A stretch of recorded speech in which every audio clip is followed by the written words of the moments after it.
दोस्तों, अगर आप एचपी पटवारी एग्ज़ाम की तैयारी कर रहे हैं तो ये वीडियो आपके लिए बहुत इम्पोर्टेंट है।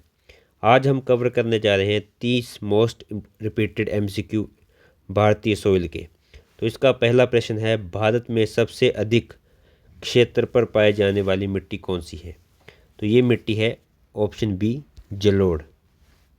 अगला प्रश्न है हमारा, जलोढ़ मिट्टी मुख्यतः किन नदियों द्वारा लाई जाती है? जलोढ़ मिट्टी जो लाई जाती है मुख्यतः वो गंगा, ब्रह्मपुत्र और सिंधु द्वारा लाई जाती है। ऑप्शन बी, जलोढ़ मिट्टी बहुत उपजाऊ मिट्टी है। अगला प्रश्न है हमारा, काली मिट्टी को हम किस नाम से जानते हैं, या काली मिट्टी को किस नाम से जाना जाता है? तो काली मिट्टी को जाना जाता है रेगूर मिट्टी के नाम से। रेगूर मिट्टी जो है वो दक्षिण भारत में प्रचलित मिट्टी है। कपास की खेती के लिए सर्वाधिक उपयुक्त मिट्टी कौन सी है? तो इस सर्वाधिक उपयुक्त मिट्टी जो काली मिट्टी, ऑप्शन सी काली मिट्टी। अगला प्रश्न है, लाल मिट्टी में किस तत्व की कमी होती है? तो लाल मिट्टी में जो कमी होती है वो होती है नाइट्रोजन की कमी। अगला प्रश्न है, लैटराइट मिट्टी किन परिस्थितियों में बनती है? लैटराइट मिट्टी जो बनती है वो बनती है अधिक वर्षा व अधिक ताप, मतलब अधिक वर्षा और अधिक टेम्परेचर में लाल मिट्टी बनती है।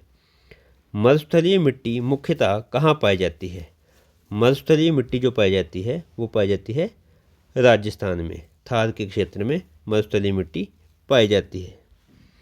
अगला प्रश्न है, पर्वतीय मिट्टी किस क्षेत्र में पाई जाती है? तो ये पाई जाती है हिमालय में।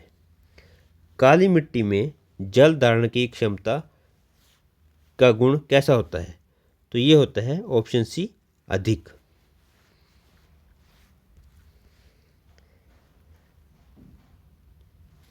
जलोढ़ मिट्टी में कौन सा तत्व प्रचुर मात्रा में होता है? तो ये होता है ऑप्शन सी पोटाश। लैटराइट मिट्टी में किस तत्व की कमी होती है? तो लैटराइट में जो कमी होती है वो कमी होती है नाइट्रोजन की। रेगिस्तानी मिट्टी का सामान्यता क्या पाया जाता है? रेगिस्तानी मिट्टी में सामान्यता क्या पाया जाता है? तो इसमें पाई जाती है लवणता, मतलब ऑप्शन बी। लाल मिट्टी का रंग किस कारण होता है?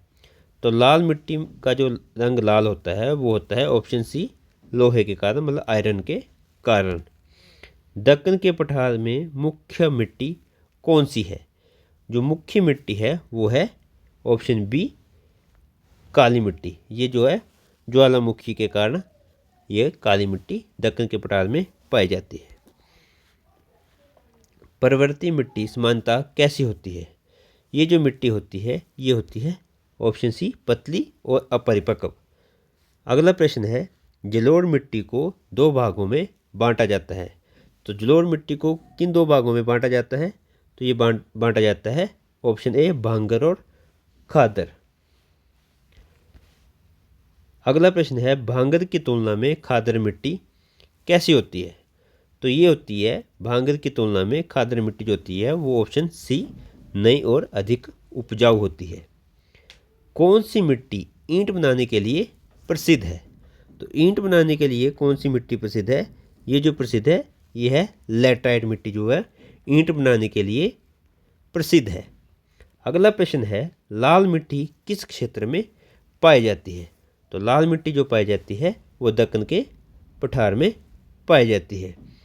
काली मिट्टी किस चट्टान से बनी है? ये किससे बनती है? ये बनती है बेसाल्ट से, ऑप्शन बी। तटीय क्षेत्रों में मुख्य मिट्टी कौन सी है? ये है ऑप्शन सी जलोढ़ मिट्टी। अगला प्रश्न है हमारा, किस मिट्टी में धान की खेती उपयुक्त होती है? तो ये जो उपयुक्त होती है ये जलोढ़ मिट्टी, ऑप्शन बी जलोढ़ मिट्टी, क्योंकि इसमें जल धारण करने की क्षमता अधिक होती है। अगला प्रश्न है, लैटराइट मिट्टी भारत में कहाँ अधिक मिलती है? तो लैटराइट मिट्टी जो मिलती है ये मिलती है समुद्री तटीय क्षेत्रों के पास पश्चिमी घाट में, ऑप्शन ए। अगला प्रश्न है, मरुस्थलीय मिट्टी में नमी कैसी होती है? तो ये जो नमी होती है ये बहुत कम होती है, क्योंकि पानी धारण करने की क्षमता जो बहुत कम होती है मरुस्थलीय मिट्टी में। अगला प्रश्न है हमारा, भारत की मिट्टियाँ या मिट्टियों को वैज्ञानिक अध्ययन क्या कहलाता है? तो ये कहलाता है बी पेडोलॉजी। अगला प्रश्न है हमारा, रेगूर मिट्टी शब्द किस मिट्टी के लिए है? रेगूर मिट्टी जो शब्द है यह है ऑप्शन काली मिट्टी के लिए। अगला प्रश्न है हमारा, कौन सी मिट्टी रागी और ज्वार के लिए उपयुक्त है? तो ये जो उपयुक्त है ये है ऑप्शन बी लाल मिट्टी। अगला प्रश्न है, कौन सी मिट्टी दरारें बनाती है जब सूखती है? तो ये कौन सी बनाती है दरारें? ये बनाती है ऑप्शन बी काली मिट्टी।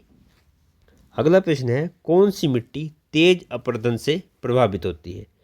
ये प्रभावित होती है ऑप्शन डी पर्वतीय मिट्टी, क्योंकि ये पतली होती है।